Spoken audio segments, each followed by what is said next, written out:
Hello, everybody, and welcome back to another episode of Doors Unlocked. I'm Dylan Tovitz, joined as always by my co-hosts Tristan and Ari Schamberg, and we have a super exciting show planned for you all today. We're going to be talking men's basketball, we're going to be talking women's basketball, and of course, we're going to be talking the best sport of them all that we haven't talked about yet on this show, baseball. Baseball season started this week. Super excited to get into that, but I'll save that for a little later. Let's get started with our usual men's basketball talk.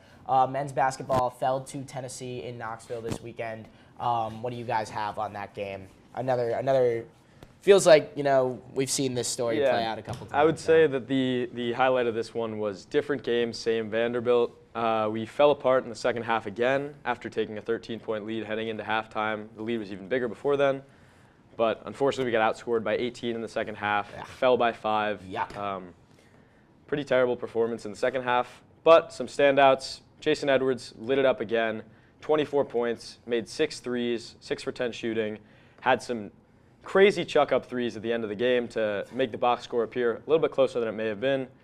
And then also a standout performance from Jalen Carey, who had 18 points despite fouling out early on, or not early on, but in the second half and didn't end up playing the full game, but still had a clear impact there. You guys said it. It was a new game, but the same Commodores team. Going into it, I don't think anyone was expecting Vanderbilt to win, but at halftime, when you have a 13-point lead and they were playing as well as they did, that first half might have been their best half of the entire season. So to come out and get outscored by 18 points in the second half and lose the way they did, the word that I have to describe it is just frustrating, because it seems every game, the first half, Vanderbilt Commodores might be the best team in college basketball, but in the second half, they just crumble. And even in some of those big games, like the first Tennessee game and the Kentucky game where they won, the second half, they're just weaker. And hopefully, they can figure it out because they got some big games coming up, and the second half is really going to make or break them. Yeah, very true, Ari, very true. It's funny that you said that because I was going to use the word frustrated in my very next comment. I don't know. I'm stumped. Like, what is it about them in the second half? Because it's not something that's, super observable. Is it conditioning? It seems mental, honestly. They look a little lackluster coming out of the locker room at halftime compared to how energetic they are coming out of the locker room to start the game. Their shot selection, they just look rushed on offense. They don't. Maybe it's a little bit of fatigue. They get tired in the second half. Who knows? Yeah. But they've got to do something about it if they want to keep their tournament hopes alive. Yeah. I'll also say I saw a stat today that they let up by far the most 10-0 runs, 10 plus unanswered points, point runs in the entire country, by a significant amount, which I think we've seen. It feels like that's always happening, but it's observable, and it's Do you think that's on Byington for not knowing how to use his timeouts? I've critiqued him for that before on this show. I really think it's a lack of I don't know what offensive structure. I think that when the other team goes on a momentous run, like you're saying, we don't have a go-to play that we can get a bucket with to stop their momentum, which just lets the lead build up and roll over like that, and we can't really slow it down. Yeah. Which is an issue. And it's a young team. They're learning, but they got to figure it out if they want, again, a chance to really make the tournament in March and make an impact. Yeah. But I guess to go over to the other side now with the ladies basketball, it was an interesting week in women's basketball. Some ups and downs. Lots of overtime. Yeah. True. Michaela Blake's once again stealing the show, but I'm starting to have some concerns about this women's team, and I think their vulnerabilities are starting to show. I don't know. What do you think? I agree. I mean, the season started out really, really hot. The team looked like they could have been a potential top 4 seed, could have hosted a playoff or NCAA game here in Nashville. They've really slowed down since then. A lot of games that should be easy wins, should be dominating, like this game against Mississippi State that went to double overtime and was a loss. Should have been a blowout win. Mississippi State's not too good of a team. I would say the same about Auburn. We did come out with a win in that one in overtime. Thank you, Michaela Blakes, for putting on a show yet again. Another record-breaking performance, 55 points, the most by a true freshman, a redshirt freshman ever in the entirety of college basketball for women. Just absolutely absurd. But yeah, this team's really slowed down, and it makes me a little bit concerned when March is coming around. They're currently a 7 seed in the latest bracketology, which has, like I said, fallen off since our early season predictions of them being a top 4 seed and potentially making even the Sweet 16 being a likely outcome for this team. Yeah. So Yeah, I think I would say they just looked one-dimensional. Blake's and Camille Pierre kind of their two scorers, and they're kind of their only offensive options. And come March, depth is really something that is important towards making a deep run in the tournament, and that's something that Vanderbilt lacks. With that being said, though, having a scorer like Michaela Blake's, she can keep you in any game and kind of give Vandy a chance. So while they have kind of slowed down, I wouldn't say they're out of it by any means. Yeah, for sure. Agreed. All right, it's finally baseball time. Cue that music. Sorry, I just had that.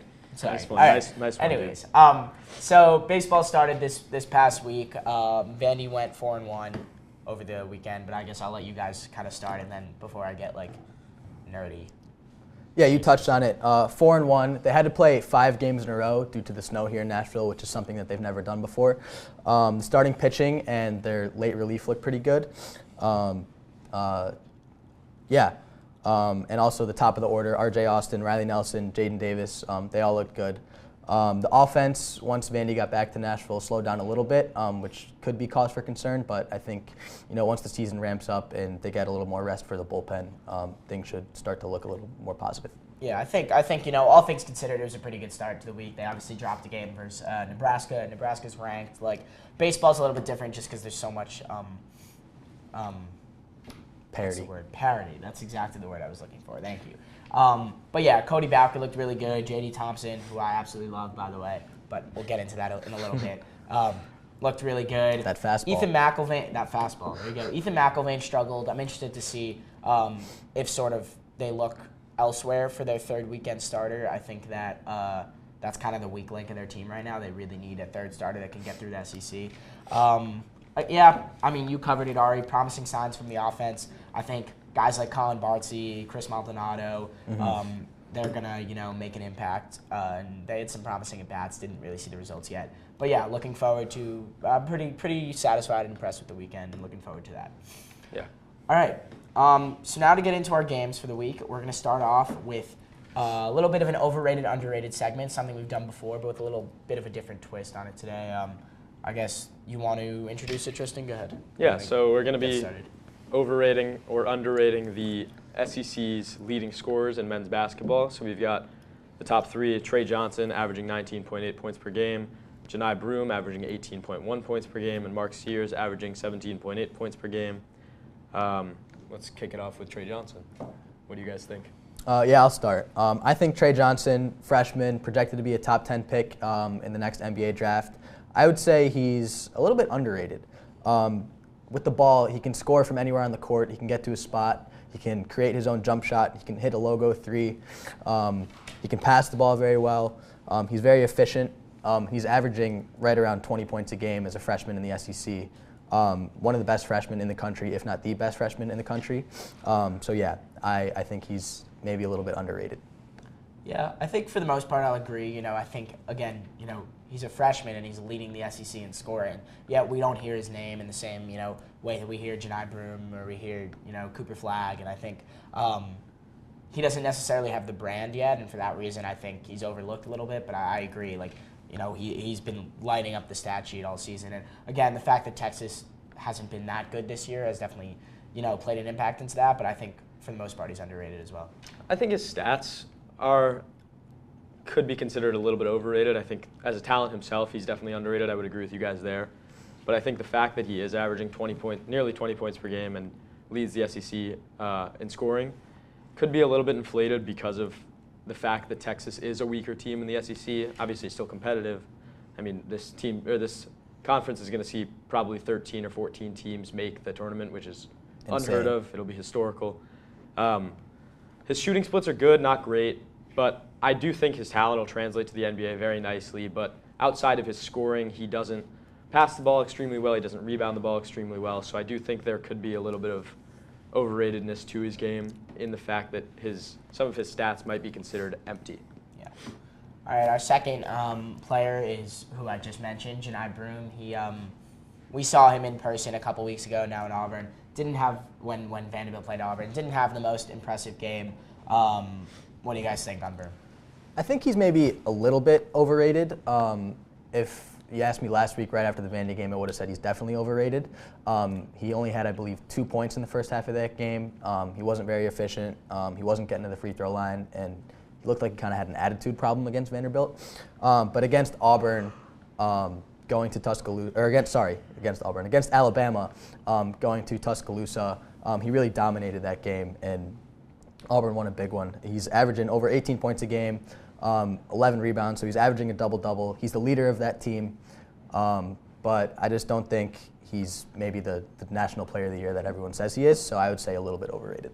Yeah, I'll agree, just in the sense that I don't even necessarily think he's, overrated in terms of college basketball. I just think this is a guy that, we've seen his archetype, and I just don't think it's someone that his success, based on his play style, this level of success is not going to transfer to the NBA to the next level. Reminds me a little bit of like that Luka Garza situation they had a couple years ago on Iowa, where he was like by far the best player in college basketball. Drew Timme even. Yeah, Drew Timme. That's another good example. And then it's just like, based on his play style, I don't think that's transferable to the next level. Yeah, but I see what you mean there, and I would say that based on that, he's overrated in terms of his draft stock. But as a player in college, I'm definitely going to say he's underrated. Yeah. I think people overlook the fact that he is the front runner for National Player of the Year and that he's putting up these crazy numbers. He's even shooting the three ball decently well for his size. 30% is not a great clip, but for a guy who's 6'10", averaging 3 blocks, 11 rebounds nearly, and plays as a player of his stature, for him to be able to put up threes at a decent rate is pretty impressive. Very efficient otherwise, really good scorer. I mean, like, there's a reason he's the National Player of the Year leader right now. Yeah, I agree. I guess let's say a little bit, quick shout out to Jason Edwards, because he is now taken up to 5th in the SEC in scoring, so he's like really close to being in this top 2 that we just discussed. And I think it's not crazy to start to put him into some of these conversations for really like best player in the SEC. I don't think he is. I don't think he's really going to be talked about in like SEC Player of the Year awards, but he's legit. Probably not quite, but I will say another interesting stat. In addition to his being 5th in the SEC in points per game, he averages the most points per minute in the SEC because of the lack of playtime compared to a guy like Janai Broom or Trey Johnson he gets. I want to just give a quick shout out to that play at the end of the Tennessee game where Zakai Ziegler was guarding him, and Jason Edwards did like 3 crossovers, couple spin moves, put up like a 30-foot three, and was this the one? Nothing but net. And Ziegler just looked at him and was this shrugged. He couldn't even believe it. This was the one after he was stuck in the corner and hit a turnaround three. Yes. Back to back. Yes. Incredible shots. That release. Crazy possessions. He has the quickest release I think I've ever seen. He might be the quickest player I've ever seen. That just too, in general. well. I mean, like his ability ability to get to the rim and get up a layup without getting blocked, even though he's probably under 6 foot, is I'm glad he's on our team. All right, so with that segment behind us, we're now going to go back to baseball, a lovely sport that it is, and we're each going to give a bold prediction for the season based on what we've seen from this first week of play, just in general what we kind of predict for the team. Each person's going to give kind of a bold prediction. Let's get started. Tristan, you want to start? Yeah, I'll kick it off. So I think that my bold prediction, which is pretty bold, is that Brody Johnson's going to win National Freshman of the Year. Perfect game, ranked him as the number 10 freshman in the country. I like it. He was the number 1 player in his class coming out of Tennessee. He's going to play third base for us. Unfortunately, per his dad's Twitter announcement 2 weeks ago, he broke his hand and is going to miss the first few weeks of the season. But when he comes back, I mean, he impressed everyone in the fall. I expect him to get right back into the swing of things and easily make a name for himself.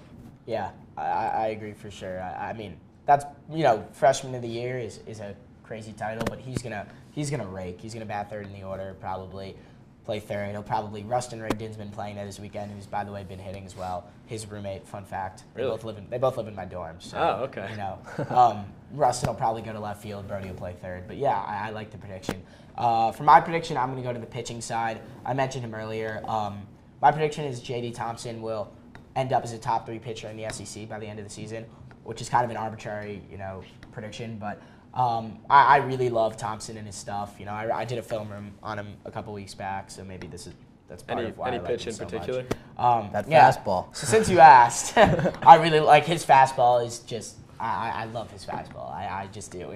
Last year he got a 37% whiff rate and 32.5% chase rate on the fastball, his four-seam fastball, which is like unheard of for a 92-mile-per-hour fastball. If he was throwing 97, it's like, okay, like he's throwing 97. But this is a fastball that like velocity-wise is completely mediocre, and he still like generates amazing metrics on it. He has 18.1 inches of induced vertical break on the fastball, which again I'm not going to explain induced vertical break because that'll take way too long. But I've been waiting a while to get into those advanced metrics. I have. But really, I think he looked really good over the weekend against Grand Canyon. I liked what I saw from his secondary stuff, his changeup, his slider. If he can develop those two pitches, that's really the key to becoming that kind of overall pitcher. But I love J.D. Thompson. I think this team will go as far as he goes as the ace. And I think really the pitching in general is a strength of this team. And I'm excited to see what J.D. does the rest of the season. Can't disagree with you. I'm going to keep my prediction short but sweet. After 2 years of kind of not playing up to the expectations that Vanderbilt has built for themselves over the last decade plus, since Tim Corbin's taken over as head coach, and agreeing with what both of you said about Brody and J.D. Thompson, I think that Vanderbilt will finally re-win the SEC and head back to Omaha for the College World Series. Interesting. Talk about a bold prediction, Ari. I think we're due. Win the SEC. I don't know if you're aware of how good the SEC is. They're pretty good, but I think we're pretty good. We did say bold. We did say bold. Look, I think they have the team to do it. It's just it's a matter of execution. Can they? I mean, they stay healthy. They always have the team to do it. Yeah. Yeah. I mean, I like the optimism. I think that's going to be hard. Winning the SEC is going to be hard. I think they have a better chance of, sneaking, winning their regionals, making it to Omaha that way. But anything can happen. It's baseball. If there's one thing about baseball, it's anything can happen in baseball. It's part of why it's such a great sport. Okay. All right. So with that, our bold predictions out of the way. Let's move on to a little bit of a preview of the week. Looking ahead, we've got big games in kind of all three of the sports we talked about. You want to get started on men's basketball? Yeah. We're recording on Wednesday afternoon, so the Kentucky game is tonight, so we won't really get into that too much. We'll talk about that next week. Yeah. But home against Ole Miss on Saturday. It'll be important to slow down Malik Dia, who he started at Vanderbilt before transferring to Belmont, but he's averaging 10 and 6, and he has the potential for a 20-plus point game. So it'll be important for Kerry McLaughlin to slow him down in the paint for Vanderbilt to get a win in that game. Yeah. I mean, Malik Dia has slowed down a little bit since conference play started. He was averaging, I think, 16 earlier in the season. Now has dropped down to 10, like Ari said. But his potential is definitely there. At Belmont last year, he averaged 17. He had some flashes at Vanderbilt, even though he didn't play a ton. So it'll be important for us to slow him down. He's kind of a big paint presence, big forward. So it'll be a good test for our forwards to see how we match up against him. And then after this big Ole Miss game, which is an important one, we face off on the road against Texas A&M and at home against Missouri after that. So I'd say if we don't win this Ole Miss game, the Missouri game must be considered a must-win. Agreed. Assuming that the Kentucky loss playing a few hours from now is going to be, assuming the Kentucky game that takes place a few hours from now is going to be a loss. There you go. Either the Ole Miss or the Missouri game is a must-win for our tournament outlook. I concur. I think that our tournament outlook, I'm still confident we're going to make it right now. If we win the games we should win. This Ole Miss game is huge. Cannot understate the importance of this Ole Miss game. It's a game where I expect the spread to be about pretty close to a pick-em. I think we might be even favored. We could be favored because of the home court advantage. Yeah. Ole Miss, Mizzou. If we can get one of those games, and then what are the Georgia? We need to win. Georgia Oklahoma on the road and Arkansas. Arkansas. Oh yeah, sorry. Arkansas at home. Arkansas at home should be a win, but they've been hot as of late. If they win Coach Cal can pull out some stuff. He's got him back on the bubble. If they win the games that they should win, which I'm counting maybe one of the Ole Miss and Missouri games, at least one of those should be a win. Yep. This team should be in the tournament, and I think latest bracketology I saw we were a 10 seed, but it's definitely with and look, no one's really expecting us to beat Auburn or beat Tennessee on the road, but with every quad one loss, it gets a little bit more difficult. It's hard. For our We're still on the bubble. Yeah. All right, so women's basketball, the women are facing off against Vanderbilt at home this week. Are they? Against Vanderbilt? Oh, no. Did I say that? South Carolina's coming to South town. Carolina. It's all right, it's all right. The women's team is Vanderbilt facing off against South Carolina. Yeah, I was bound for one of those. Yeah, all right. What do you have on the South Carolina game? I mean, South Carolina's not as dominant as they've been in previous years, being an undefeated team like they have been. They still have only 3 losses on the year, led by a well-rounded scoring attack. Some of the well-known names are Joyce Edwards and Chloe Kitts. They've both been pretty statistically impressive this season.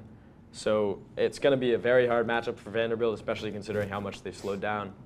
But maybe Michaela can drop another 50-point game and lead us to victory again. Maybe Camille Piero get back to her ways of 25 and 10 games. Who knows what'll happen? Yeah. Yeah, I think it's going to take both of those for Vanderbilt to pull off the upset. I'm not as optimistic about this game as I am about the baseball team, but you never know. Baseball. Speaking of baseball. Yeah, so Vandy faces off against St. Mary's this weekend. We'll see if the Friday game still happens. I've heard rumors that it might go to Saturday based on how well the snow clears. St. Mary's is definitely they're a good team. They're definitely better than Air Force. They just beat, number 21 ranked UC Santa Barbara. It's definitely a big series for them. It's their first real test. I think Brody and also Mike Mancini, who we didn't mention, the transfer from JMU, they're both, been injured. They probably won't be back this weekend, but I'm excited for them to be back. They could both be impact bats, especially Brody. We'll probably see now our first regular go through the rotation with Thompson, Bowker, and probably McIlvain, unless they decide to move Mac to the bullpen, but I don't see that happening yet. We're ranked 15th in the latest rankings. That's up a spot from 16th in the preseason. So, yeah, that's what we've kind of got for baseball this week. I think that's about all we have for you today. Wraps us up. Yeah, thank you guys so much for tuning in. Have a great week, and we'll see you in the next one. Go Dores. Go Dores.